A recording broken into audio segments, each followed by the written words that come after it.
아멘. 아멘. 하나님께 영광을 돌립니다.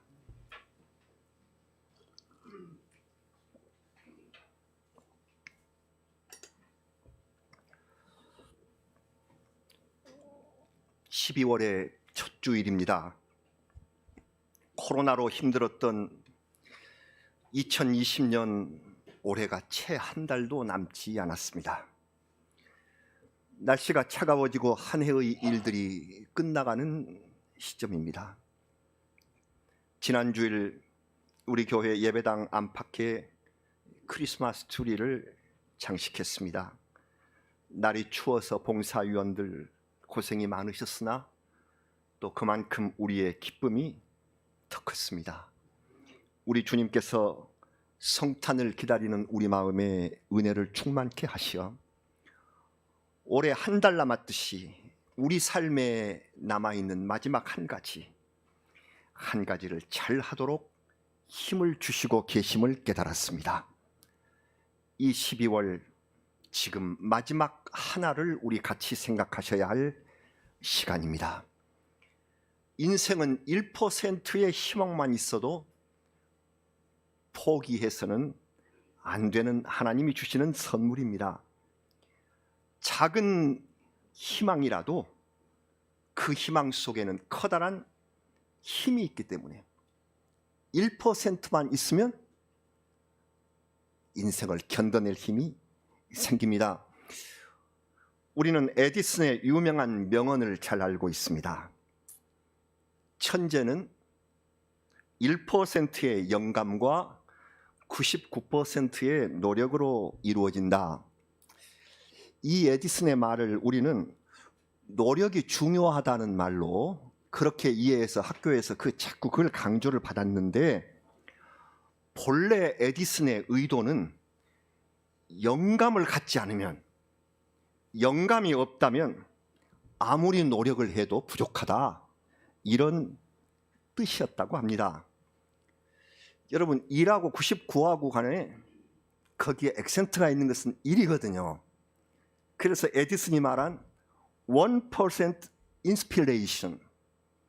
인스피레이션, 감화력, 하나님의 감화력, 곧 하나님이 주신 우리 인생의 명확한 가치와 지향점, 이걸 깨닫는 거, 이게 인스피레이션인데, 이것이 있음으로써 나머지 99% 퍼스피레이션이 땀입니다. 그래서 인스피레이션과 퍼스피레이션, 이 하나의 영감과 99의 땀, 이것이 뒤를 받쳐줄 수가 있다는 말입니다.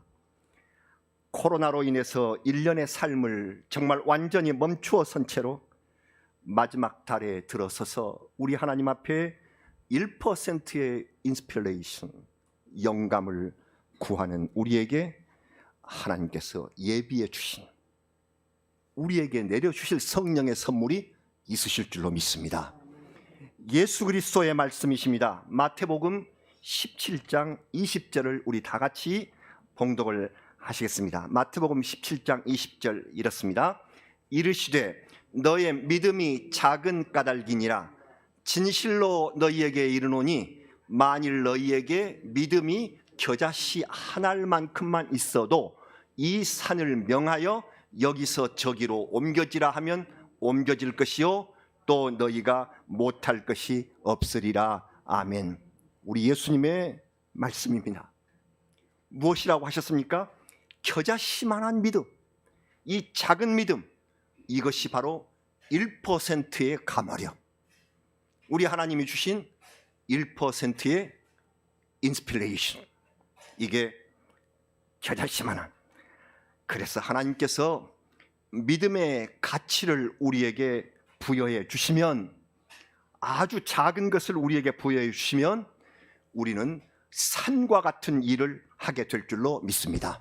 삶의 기적이 이 작은 겨자씨 하나를 통하여 일어나게 될 줄로 믿습니다. 잘 알려진 이야기 하나를 해드리려고 합니다. 실화라고 하는데 확인하기는 어렵지만 실화로 기록이 되어 있는 것이니까 한번 들어보시죠. 1.11달러의 기적. 은은한 감동을 주는 이야기인데요. 미국에서 일어난 이야기입니다. 테스라는 8살 된 어린 소녀, 가난한데 남동생 앤드류가 몹시 아파요. 머릿속에 뭔가 생겼답니다. 몹시 아파서 죽게 생겼어요.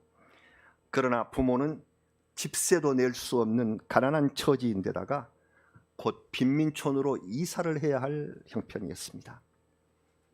아버지는 울고 있는 엄마에게 이렇게 말했습니다. 여보, 이제 우리 앤드류는 기적이 아니면 살 수가 없어. 8살 소녀 테스는 동생을 위해서 기적이라는 약을 사기로 마음을 먹었습니다. 테스는 아끼던 저금통을 깨뜨렸습니다. 작은 동전들이 쏟아졌습니다.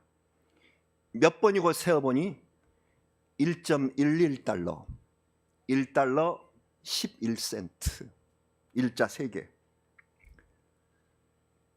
그걸 들고 가까운 곳에 맥셀 약사님이 운영하는 약국이 있었습니다. 약사 맥셀 아저씨는 마침 시카고에서 오신 손님과 대화 중이라 테스의 말을 듣기가 어려웠습니다. 그러나 테스가 책상 위에 동전을 와르르 쏟아놓자 대화가 중단됐습니다. 아저씨, 제 동생은 앤드류인데 너무 아파요. 머릿속에 뭔가 생겨 죽을지도 몰라요. 아빠는 기적만이 제 동생을 살릴 수 있다고 했어요. 약사 아저씨, 기적이라는 약을 주세요. 얼마예요? 맥셀 씨는 말했습니다. 애야, 미안하지만 나는 너를 도울 수가 없구나. 테스가 다급했습니다. 아저씨, 이게 제가 가진 돈 전부예요. 근데 모자라면 더 가지고 올 테니까 기적이라는 약값을 말해주세요. 이때 시카고에서 온 손님이 테스에게 다가왔다고 합니다. 애야, 그래, 얼마를 가지고 왔니? 아저씨, 1달러 11센트예요. 부족하면 제가 더 가져올게요. 그 아저씨가 말했습니다. 그거 참 대단한 우연이구나. 가격이 꼭 맞네.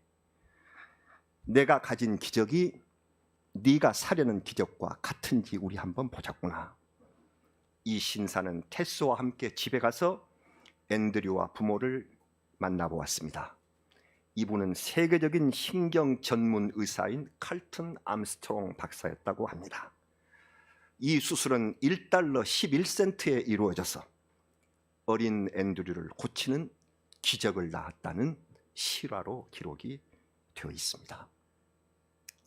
오늘 성경 말씀에서 자신의 마지막 1%까지 다 쏟아부은 한 여인이 있습니다. 엘리야 선지자가 큰 가뭄을 피해서 사르밧 땅에 왔을 때입니다. 사르밧은 이스라엘 영토 밖에 있는 이방 땅입니다. 바알 신을 숭배하는 우상의 본거지인 시돈에 속한 성읍 가운데 하나가 사르밧.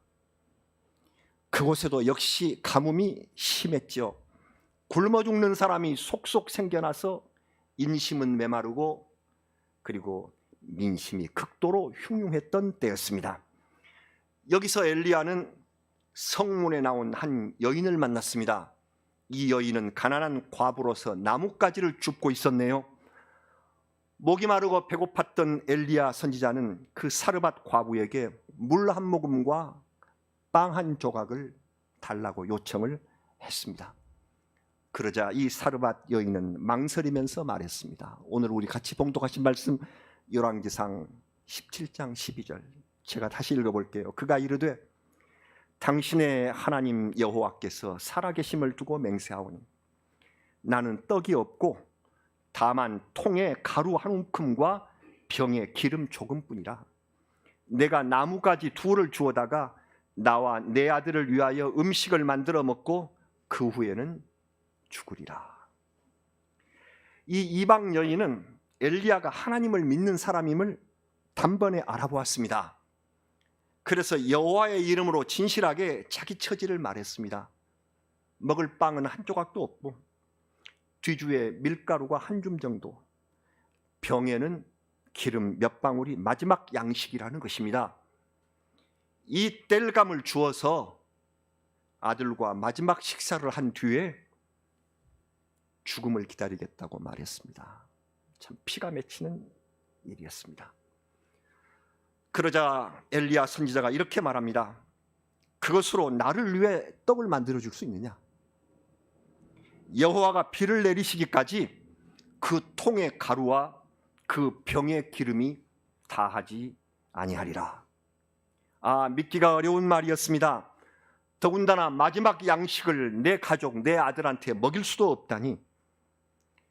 그러나 이 사르밧 여인은 하나님의 사람이 하는 말씀을 의심하지 않고 마지막 남은 1%, 자기 인생의 마지막 양식, 그 마지막 1%를 선지자에게 드렸습니다.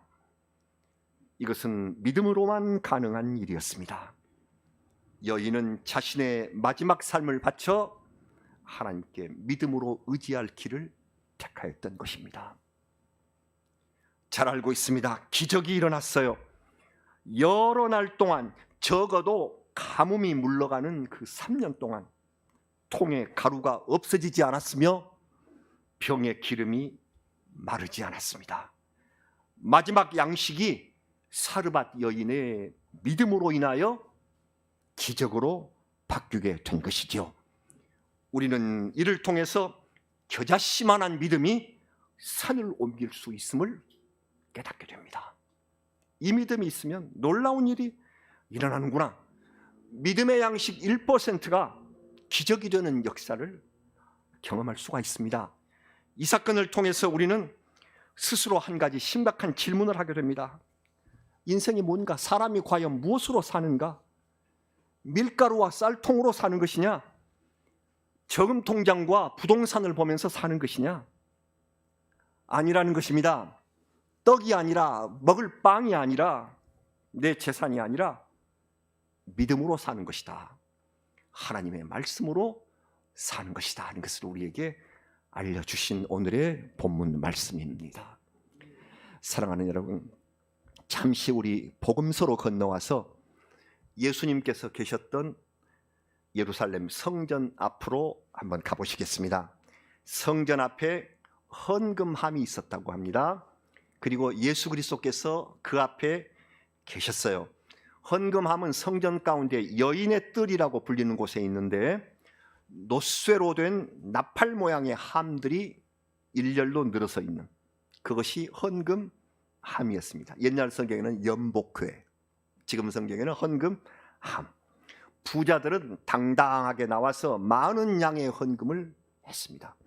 금화가 쩔렁대는 소리가 들렸을 것입니다. 그러나 예수님께서는 그저 조용히 보고만 계실 따름이었습니다. 가난한 과부 한 사람이 조심스럽게 나타났습니다. 얼른 자기가 가진 것을 헌금함에 넣고 사라졌지만 예수님께서 그것을 보셨고 그 액수는 2렙돈이 분명했습니다. 렙돈은 당시 팔레스틴 지역에서 통용되는 화폐 가운데 가장 작은 화폐. 지금 같으면 우리 1,000원짜리쯤 됐을까요? 작은 단위로서 로마의 가장 작은 화폐인 고드란트의 절반에 불과한 것이었다. 그래서 이 과부가 헌금한 1고드란트, 다시 말하면 2렙돈, 이것은 한 끼 웬만한 식사비도 채 되지 못하는 적은 돈이었습니다.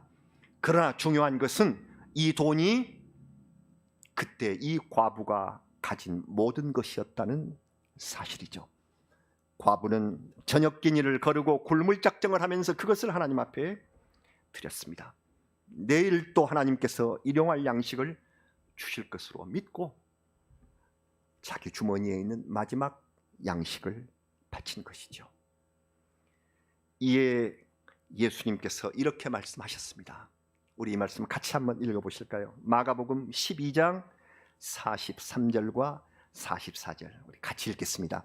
예수께서 제자들을 불러다가 이르시되 내가 진실로 너희에게 이르노니 이 가난한 과부는 헌금함에 넣는 모든 사람보다 많이 넣었도다.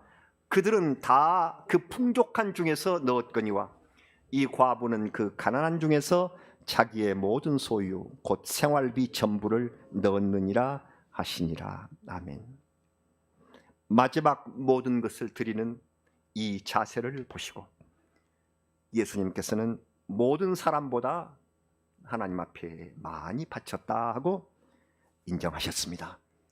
우리는 지금 읽고 있는 성경 구약시대의 사르밧 여인의 이 마지막 양식이 신약시대 예루살렘 성전 앞에 온 가난한 과부의 마지막 두 렙돈과 같은 것이다 하는 사실을 깨닫게 됐습니다. 현재를 사는 우리가 염려하는 것은 쌀통에 남은 양식이나 지갑에 담긴 돈이 줄어든다는 사실, 이것이 우리를 괴롭게 하고 또 나의 희망과 성공 가능성이 점차 사라져서 바닥을 드러낼 것이다 하는 이런 걱정 때문에 밤잠을 설치면서 마음의 고통을 거듭하고 있습니다. 이 코로나가 지난 다음에 내 삶과 내 사업, 내 인생이 어떻게 될 것이냐 하는 생각을 우리가 걱정하면서 가면 밤잠을 설치게 되는 것입니다. 지금 내게 남아있는 작은 희망과 연약한 성공 가능성, 이것들이 혹시 내 마지막 양식이 아닐까 전전긍긍하고 있습니다. 그러나 이 구약과 신약의 과부들은 이름이 밝혀지지도 않았고 비록 가난하고 무력했으나 그 여인들이 가졌던 것은 1%의 믿음이었다는 것이죠. 그 작은 믿음을 가지고 있었다는 것이죠. 참으로 겨자씨 같은 믿음을 가진 사람들이었습니다. 우리는 각기 재산의 정도가 다르고 삶의 정도나 지식의 정도가 다르지만 우리가 정말 꼭 같이 가지고 계셔야 할 것, 시대가 어려울수록 가지고 계셔야 할 것 무엇일까요? 마지막 남은 1%의 믿음. 이것이 산을 옮기는 놀라운 기적을 이루어 주실 줄로 믿습니다. 이것저것 생각하며 낙심하고 있는 사람들에게는 이런 기적이 없습니다. 이제 우리도 12월이 되어서 남은 때에 우리의 삶에 남은 것을 하나님 앞에 온전히 드리겠다는 이른바 믿음의 승부수를 띄워보시기를 부탁합니다. 작은 믿음으로 해보자. 우리가 무엇으로 사는데요? 사람은 무엇으로 사는가? 여러분, 만약에 우리에게 사람은 무엇으로 사는가 이렇게 물어보시면 어떻게 대답하실래요? 참 답하기 어려운 질문입니다. 그러다 제가 얼른 생각이 난 것이 톨스토이의 소설, 그 제목이 그대로 사람은 무엇으로 사는가이죠. 재미있는 단편, 글쎄 재미있다, 네, 재미도 있고 기억하시겠습니까? 잘 알고 계시는 이야기지만 다시 한번 줄거리를 간추려 보도록 하겠습니다. 사람은 무엇으로 사는가? 시몬이라는 가난한 구두장이가 살았어요. 구두 사러 또 구두 고치러 오는 사람도 얼마 없고 가난해서 힘들어요. 그런데 그는 겨울철에 집에 돌아오다가 얼어 죽기 직전에 있는 교회당 옆에 쓰러져 있는 미하일이라는 청년을 구합니다. 그대로 뒀으면 얼어 죽을 뻔했어요. 집에 데려왔습니다. 부인이 놀랐지만 가난하고 불쌍한 청년을 집에서 돌보기로 했죠. 구두 수선을 가르쳤어요. 그랬더니 미하일이 제법 구두 수선을 잘해요. 이름이 났고 고객들이 많이 왔습니다. 어떤 귀족이 까다롭게 구두를 주문했죠. 1년 동안 신어서 떨어지지 않고 가죽이 어긋나지 않고 아주 복잡한 주문을 했습니다. 이거 틀리면은 값을 안 주겠다. 미하일은 그런데 구두 대신에 슬리퍼를 만들었네요. 그 귀족이 갑자기 죽었다는 소식이 오고 그 슬리퍼는 죽음의 수위에 맞춘 신발이 되었습니다. 시간이 흐르고 한 부인이 두 소녀 아이 두 사람을 데리고 와서 신을 맞춥니다. 알고 보니 그 아이들은 부인의 딸이 아니고 장애를 가진 아이들인데 부모가 죽고 고아로 둘 수 없어서 자기 아들과 함께 사랑으로 기르는 중이었습니다. 그러자 미하일은 일어나서 주인 시몬에게 인사를 드리고 이제 작별할 때가 되었다고 말합니다. 무려 6년 만의 일이었습니다. 미하일은 하늘에서 내려온 천사 미카엘이었습니다. 하나님께서 천사 미카엘에게 너는 세상에 내려가서 세계의 답을 찾아오라 하고 명령을 하셨다는 것입니다. 첫 문제는 사람의 마음속에는 무엇이 있는가? 사람의 마음속에 무엇이 있는가? 가난한 시몬 구두장이가 미하일을 얼어 죽지 않게 집으로 데리고 가서 살려주고 일하게 해준 것을 보며 사람의 마음속에는 하나님의 사랑이 있음을 깨달았습니다. 첫 번째 문제를 해결했죠. 두 번째 문제는 사람에게 주어지지 않는 것은 무엇인가? 사람이 모르는 것, 알 수 없는 것. 신맞춘 귀족의 죽음을 보면서 사람이란 자신의 육신에 지금 필요한 것이 무엇인지 깨닫는 자각이 없다.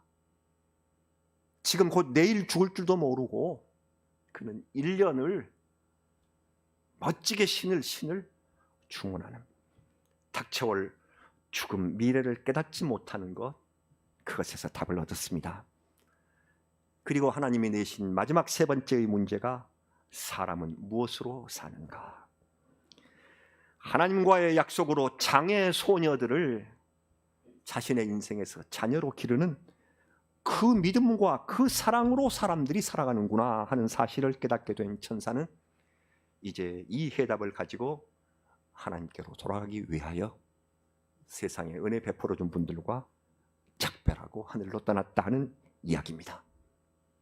사랑하는 여러분, 이 얘기를 들으면서 우리는 무엇으로 살아가고 있습니까? 인간으로 예수님이 오시자 이 문제를 질문한 것이 사탄입니다. 그래서 사탄이 광야에서 인간 예수님을 유혹한 것처럼 떡으로 사는 것이냐, 먹을 것으로. 떡은 빵입니다. 굶주리지 않느냐, 먹을 것으로 살아주지 않느냐.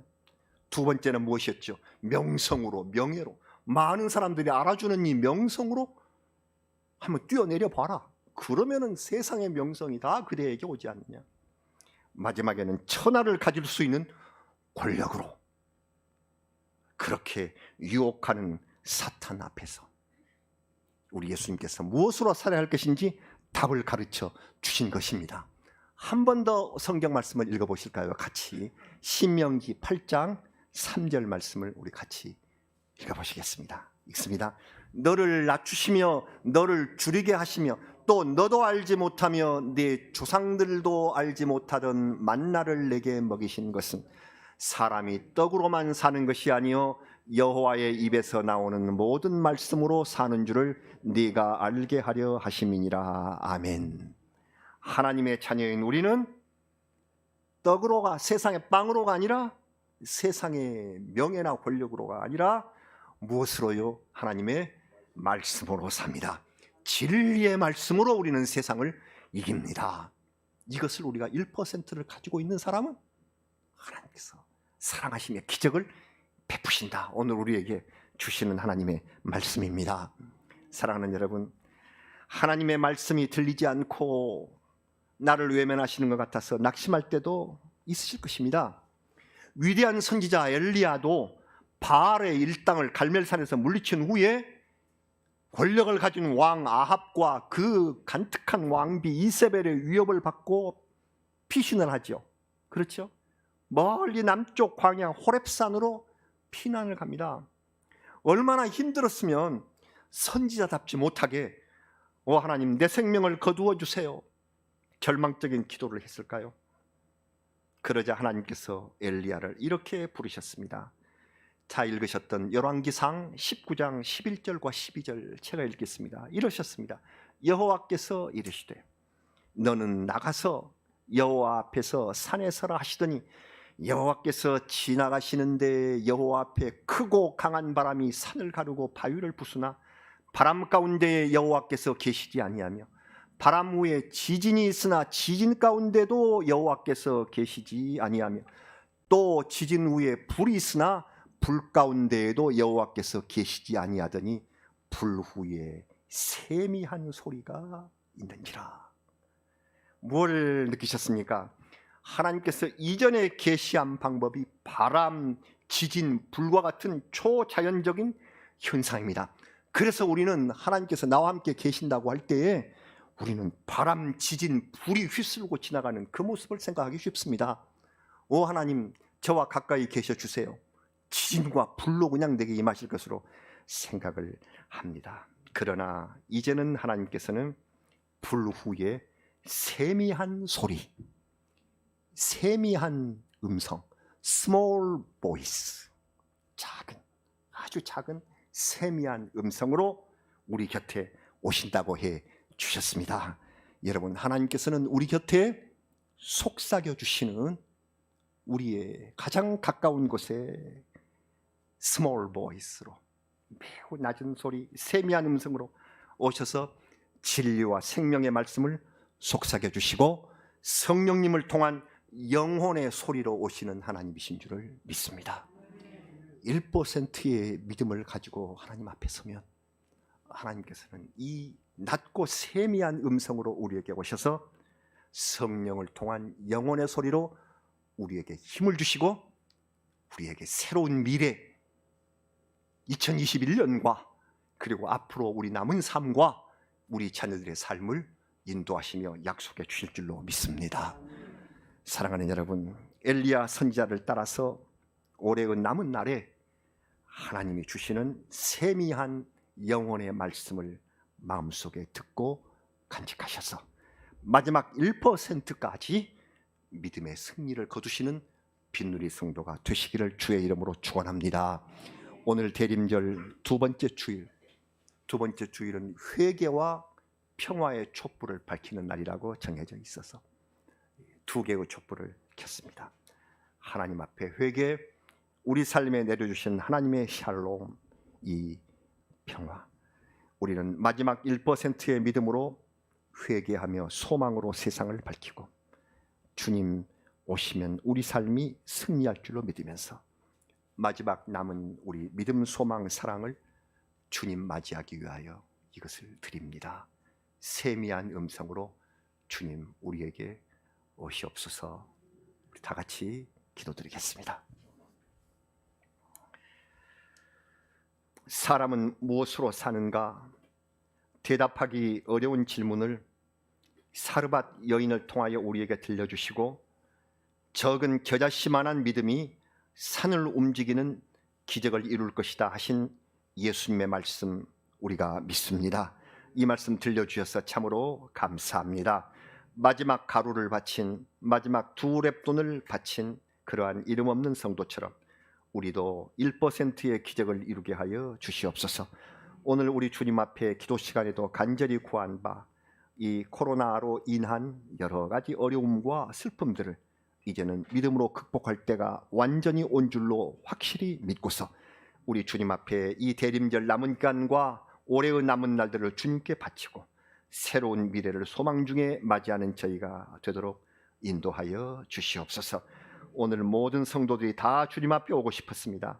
그러나 가정에서 예배를 드려야 하는 우리 이교구 여러분들에게 주님께서 위로를 베풀어 주시고 우리 모두 1교구, 2교구 다 함께 하나님 앞에 찬미와 기쁨과 영광과 헌신을 돌리는 귀한 날들을 속히 맞이하게 하여 주옵소서. 예수님의 이름으로 기도드리옵나이다. 아멘.